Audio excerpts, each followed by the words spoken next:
What's the nature of the relationship between the United States of America and Bitcoin?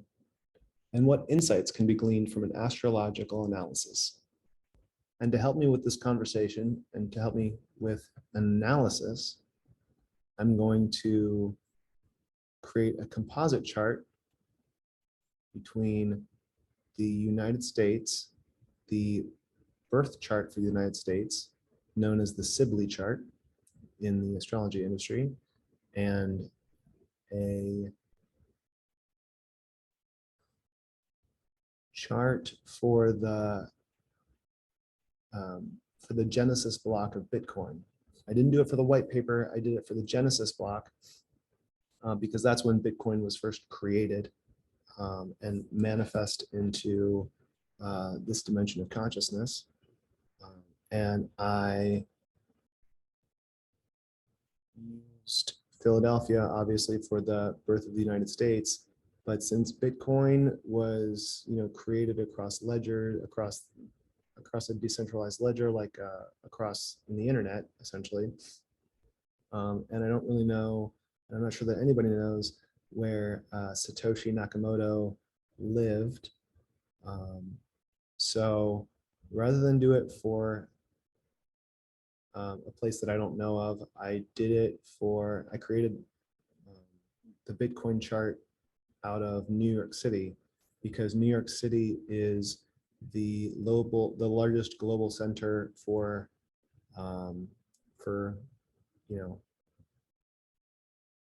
money management and for financial development in the U.S. economy.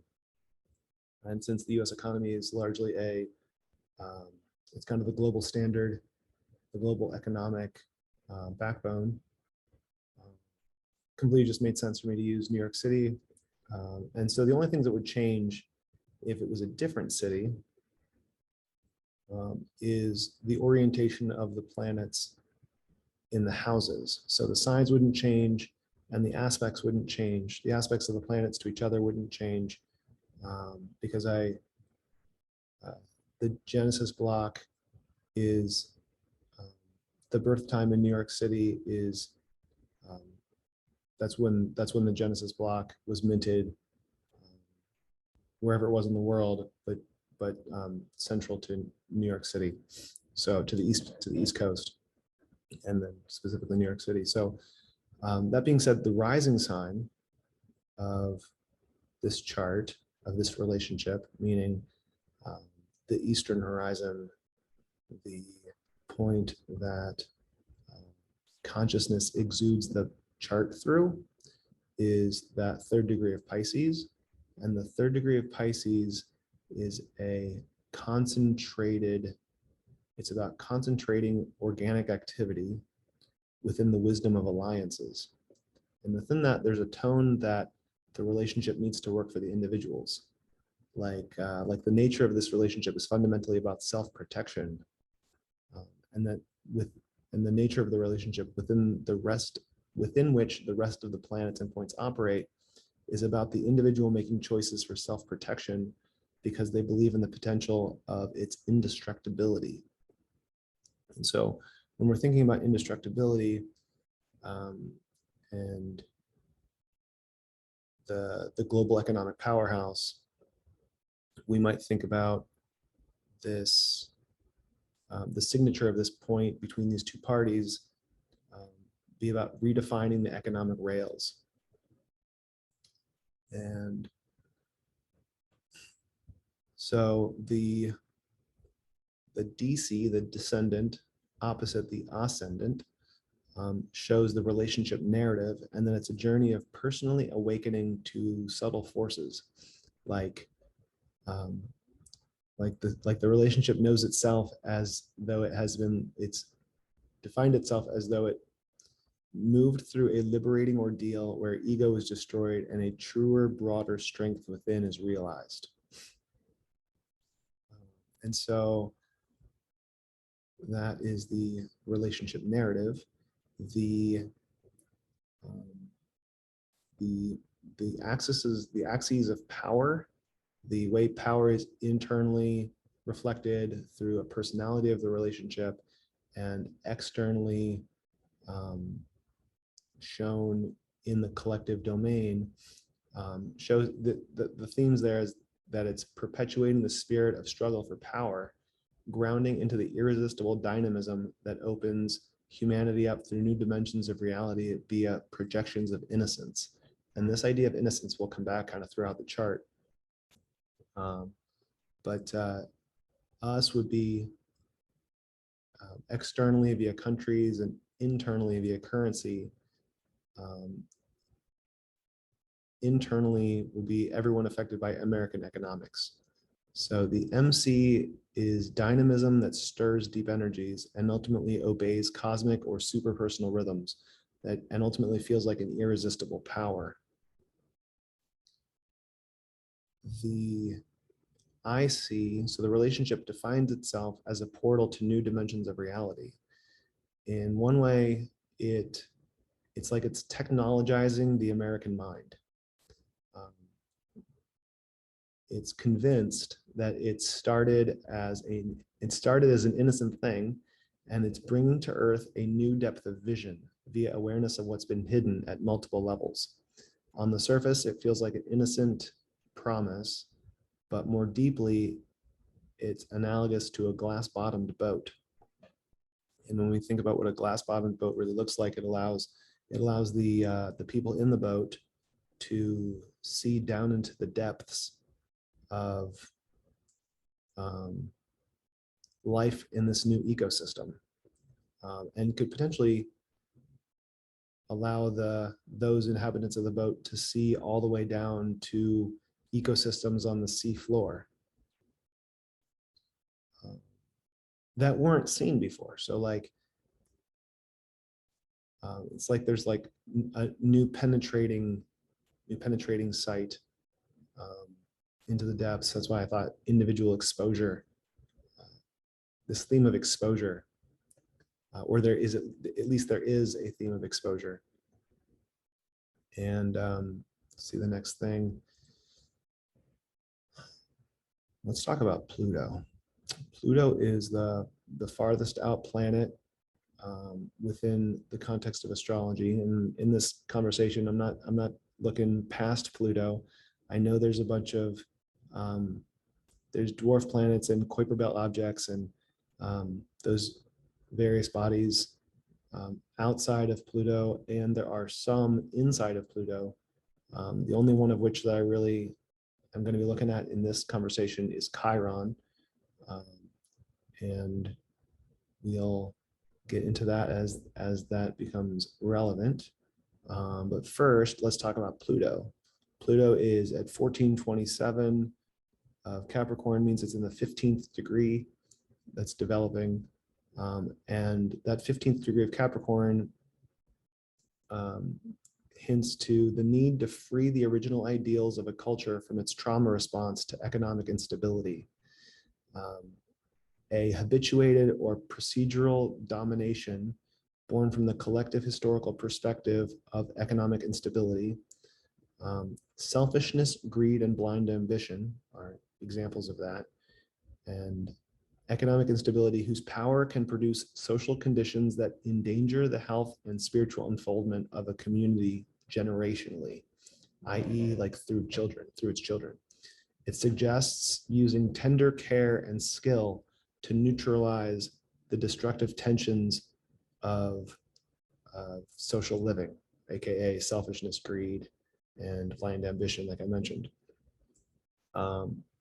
The opposite point of where Pluto is in any chart helps to ground the energy that ultimately otherwise burns off in an alchemical fire.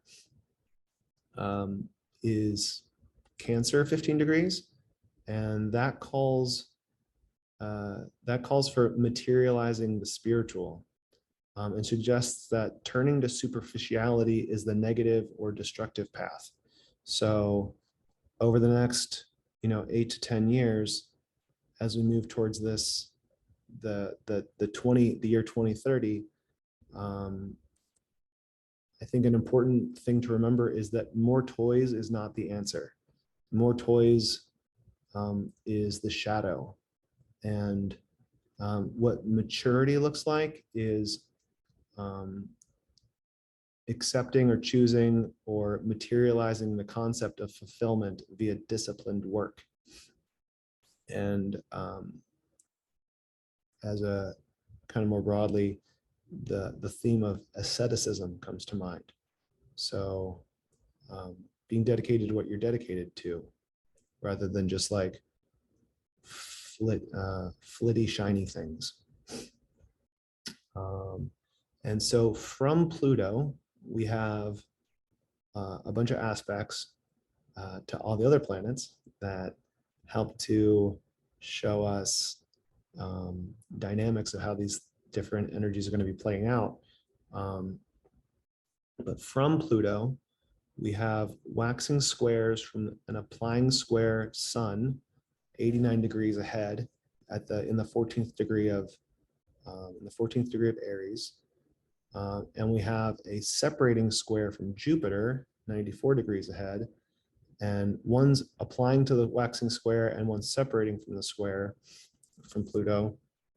And there's a push by both to be seen as individuals, or both to be seen as resources of power, since Jupiter's key, the key to unlocking the power of Jupiter is benevolence. And so we could say that those resources of power will be powered by benevolent insight that transcends attempts at justification. The sun projects growth beyond alienated adolescent frustration through subtle cosmic order of centralization and freedom, through the looking glass of perfectly organized rhythmic living, by emphasizing ritualized polarization of relationship.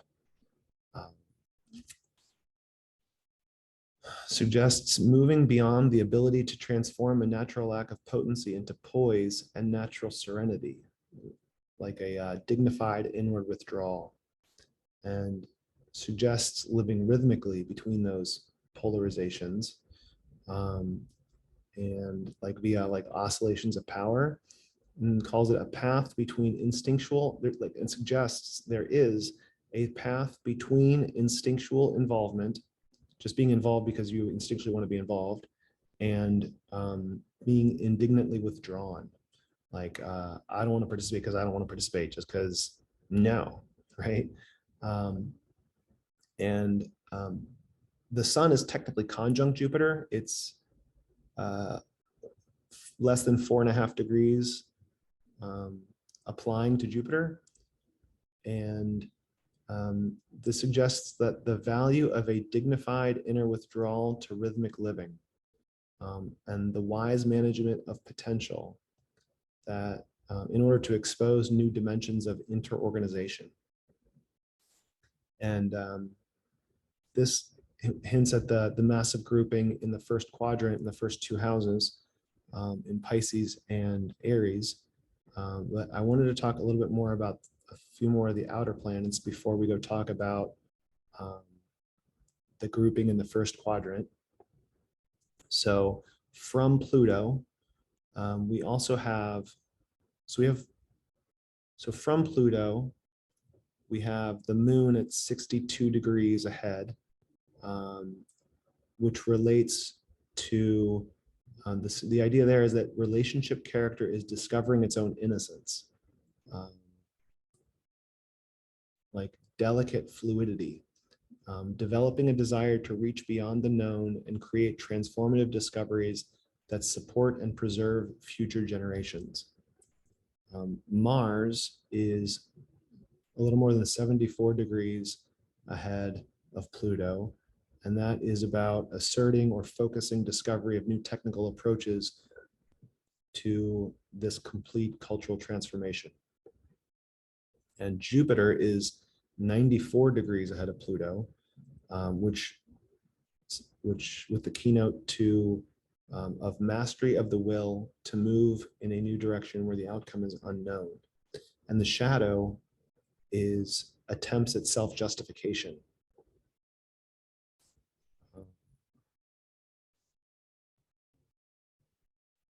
Yeah.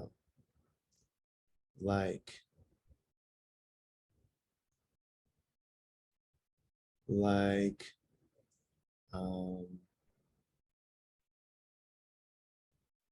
you know, don't use cryptocurrency, use use um,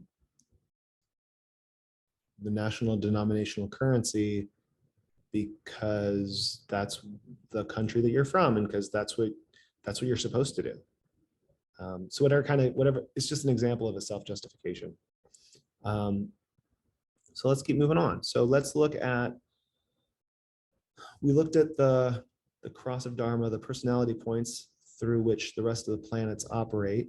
And so we haven't really we looked at the descendant, um, which is the relationship narrative, the journey of personally awakening to subtle forces, moving through a liberating ordeal where ego is destroyed and a truer, broader strength within is realized.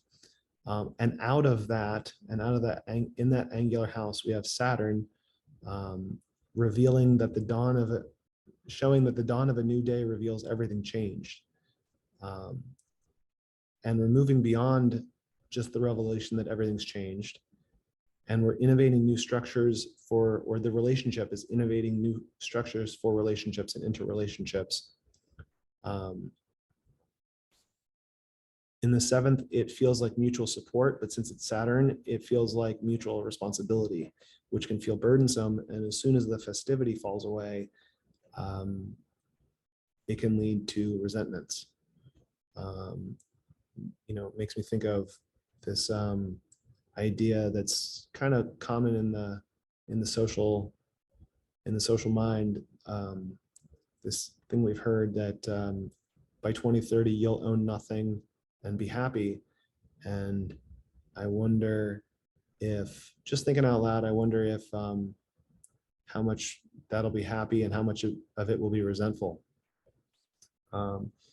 Saturn in phase to Pluto calls for either radical solutions or radical outcomes, and relates to Sagittarius 19 degrees, which means it's about survival of the species. And like the idea of discovering a new way of living through more wholesome surroundings. So maybe this idea that crypto looks clean, it looks more wholesome, it looks less corrupted. And so Saturn in phase to Neptune is about awakening. So it's awakening to the work of emotional rebirth and transforming the substance of the United States inner life. This relationship is one that awakens new levels of participation and enlivens new cultural practices. That was Saturn in phase to Neptune. Neptune is balsamic to Pluto, which suggests that cultural identity experiences radical solutions that alchemize an absolute cultural transformation. Which reminds me of when Joe Rogan asked Elon Musk on his podcast what humanity's role is, and Musk called humanity a bootloader species, which, we're all alive during this phase of massive growth for humanity. And those of us, broadly, we as the people alive today are the last techno-virgin humans. And that's not even everybody, right? Because there's a lot of people who have pacemakers or who have hearing aids implanted in their heads. And so, built-in hearing aids. And so are they techno-virgin? I'm not really sure they are, because they're kind of walking the fine line of cyborg, right? So it'll be interesting to see how those definitions change in the next several years. And so we have, I said Saturn in phase to Neptune already, that awakening phase, the work of emotional rebirth. And we have Neptune in Sagittarius in the 10th house. And that suggests a desire to understand and inspire, a forward-focused vision through modifications to an individual's nature that becomes the foundation that authorizes new steps. And what's developing is the alchemical fire that purifies and transforms the very substance of society's inner life. We have a distributive fire sign that is the domain, within the domain of a planet that's distributive water. It's like it's competing elements,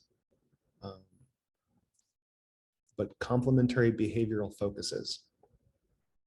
And between fire and water, Dane Rudger wrote in a book called The Astrological Mandala, he wrote that at the biological level, fire refers to all that makes possible the growth of organisms from the germinal state, and water refers to whatever makes possible the steady rhythmic maintenance and propagation of the organism. And so what we're getting from Neptune and Sagittarius in the 10th is just rhythmic growth and development. And, you know, for those of us who watch the markets, you know, crypto goes up, crypto goes down, crypto goes up, crypto goes down in the short term. And in the long term, it seems that it continues to go up and to the right. So it's rhythmic growth and development, kind of exactly what it is. And as a grouping, we have Saturn, Neptune, and Pluto in the top half of the chart. And those three planets together represent complete collective transformation, how power is achieved. And it does that complete collective transformation via a promise of plenty. You know, and the narrative that comes to mind is that, you know, the dollar loses buying power, and it has been losing buying power for decades, and that crypto is a way to preserve buying power. So that's part of the narrative, just that that people talk about. And so that promise of plenty comes into play, though promises are just promises. It doesn't mean that they're actually what happens. So we'll just kind of move along from that. I want to talk more about Pluto and these aspects of planets from Pluto. We already kind of talked about Pluto in the 15th degree is about the need to free the original ideals of a culture from its trauma response to economic instability, which is kind of like right on point in my opinion. We have the moon being 62 degrees ahead of Pluto, or in the 62nd degree ahead of Pluto, which corresponds to Gemini 2 degrees, which suggests that the relationship character is discovering its own innocence. It's developing a desire to reach beyond the known and create transformative discoveries that support and preserve future generations.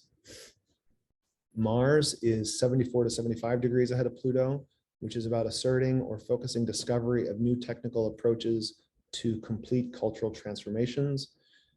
Jupiter is 94 degrees ahead of Pluto, which is about the mastery of the will to move in a new direction where the outcome is unknown.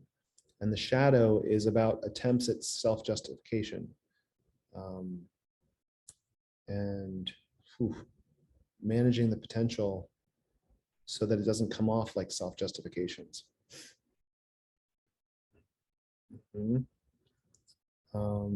Now, let's go over and talk about this massive grouping in the first house, or in the first quadrant.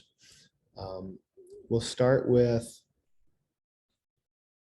this idea of the morning moon, which I was really thought was really interesting. So you can see that the moon here in the 16th degree of Pisces is about 28 degrees balsamic to the sun. And so as the Earth rotates as it is clockwise on the astrology, on the zodiac wheel, the the moon is going to rise before the sun, and the moon is going to get, it's going to be lit up a little bit as like a morning crescent moon that's fading away. And that morning moon in the balsamic phase, the keynote idea of this is our physical energy is necessarily as low as our psychic energy is high. We're at a threshold, ending one cycle while anticipating a new one around the corner. We might want to get into motion, but our bodies are tired, our clarity and focus wane, like the balsamic moon herself, rising thinner and fainter each morning until she eventually disappears altogether, lost in the sun's glare. Moonrise comes in the pre-dawn hours when most of us are sound asleep, in the theater of our most vivid dreams. Right brain processes are at their peak this phase, having gathered momentum since the full moon. Instinct and intuition are high. Rest is imperative. Even during waking hours, we work in balsamic much as we do in dream time, when the subconscious sorts and catalogs our experience, when it struggles against or integrates conflicting impulses, clearing our residue of feelings and receiving messages of guidance. And the link is down here underneath this quote for the actual article where I got that. And since the moon is also in an angular house, it's felt intensely, or existential intensity on top of that ascendant. And so now let's go over and talk about more things in this first house. So in the first quadrant. So the morning moon, or the moonrise position, it's 28 degrees from the sun, which I already mentioned. And Mercury is just past the 28th degree of Aries in the beginning, off the beginning of the cycle. So the sun, so the moon phase, 28 degrees from the sun, emphasizes the letting go of details, letting go of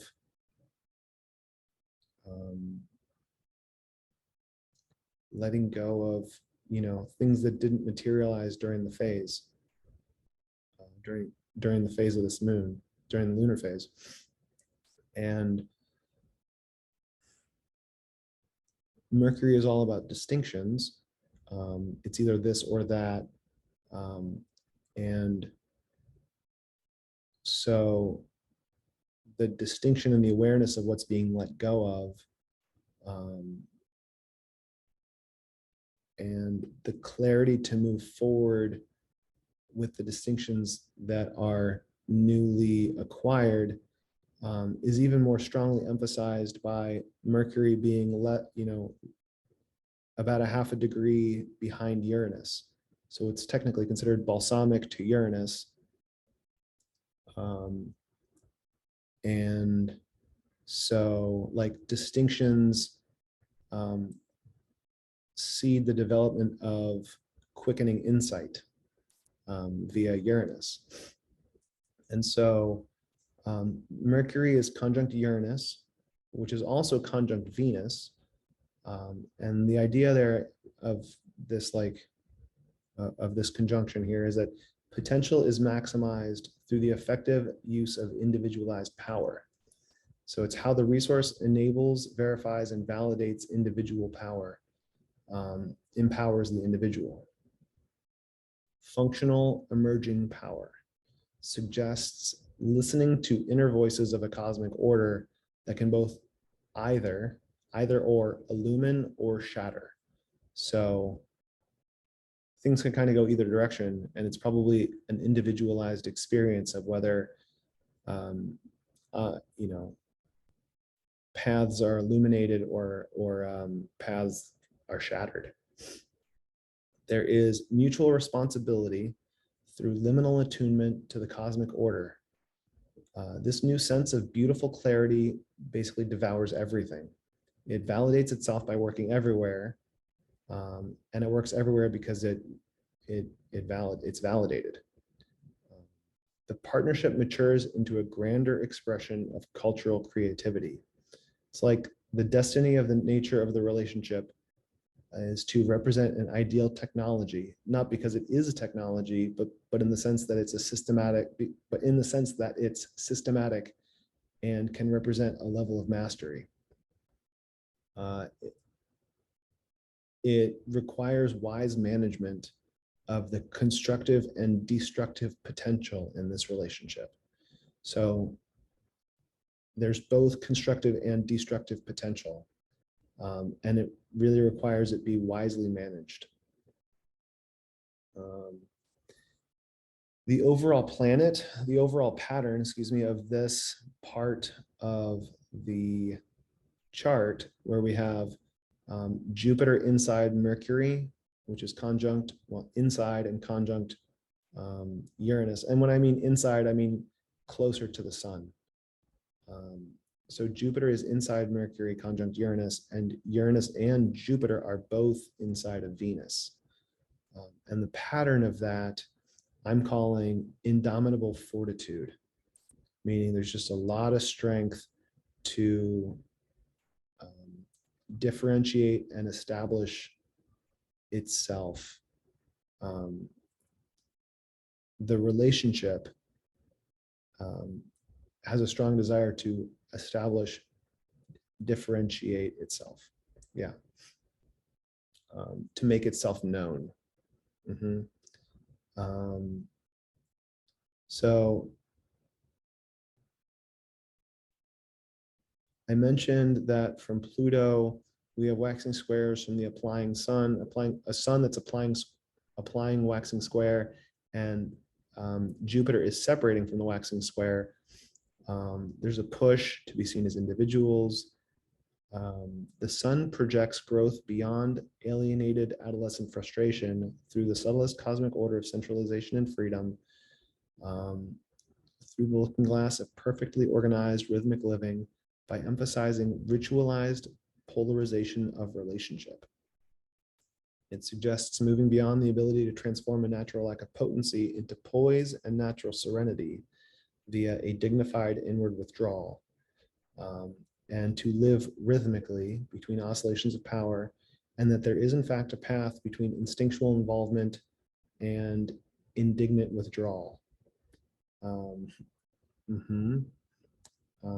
And so we've talked about Neptune, we've talked about the sun conjunct Jupiter represents or consolidates the energy around the value of a dignified inner withdrawal to rhythmic living. So we keep talking about this idea of rhythmic living, and that requires the wise management of potential. And that exposes new dimensions of interorganization. So also in this massive grouping with in the first quadrant, we have Moon conjunct Chiron, which is almost conjunct Mars. And the idea here, as they're in the last half of Pisces, the last 24th of a full cycle of becoming, those three together, the signature of those three planets is marching magically into the next becoming all together.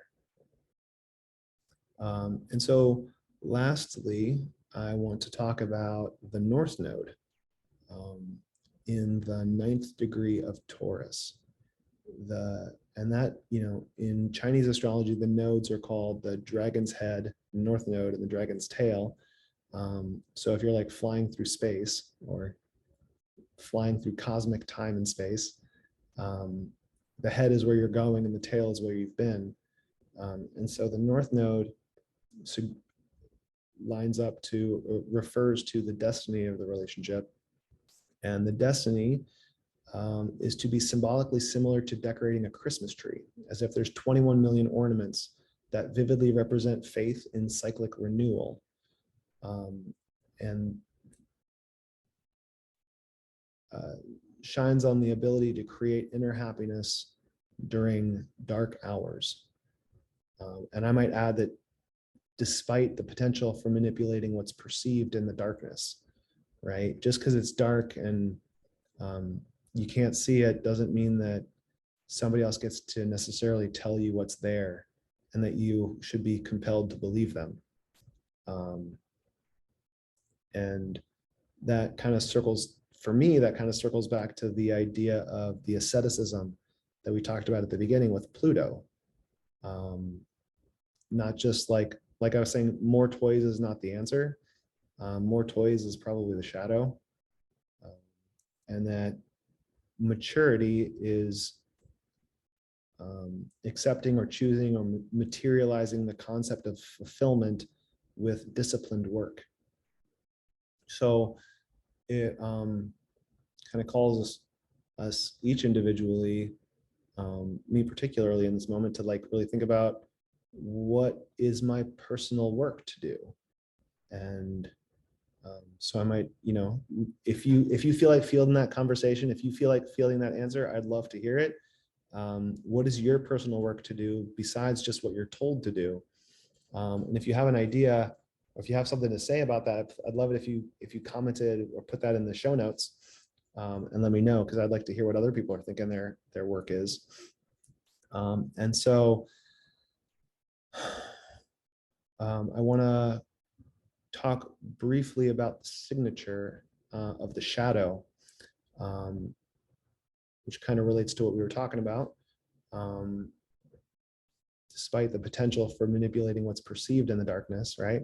So the shadow could be giving up and watching yourself bleed out. So that might look like the overgiving of authority. And so between the United States and Bitcoin, I might ask both parties, what does a balanced relationship really look like? And so the title of this relationship, in my opinion, is instinctually exposing ecosystems to interchange that stabilizes authority. So I'm not, this title, this theme of the chart doesn't really talk about whose authority, or whose ecosystems, or who's involved in what, and what's involved where, yada, yada, yada, just instinctually exposing ecosystems to interchange that stabilizes authority. If you have questions about anything that I've talked about, or if you notice that I didn't talk about anything that's that I took notes on that's on this page, let me know in the comments. And if I didn't do a good job, maybe I'll do it again. But I've done this 7 times now with different practicing it, and so I think I'm about ready to hit print. And would love to hear what you guys think.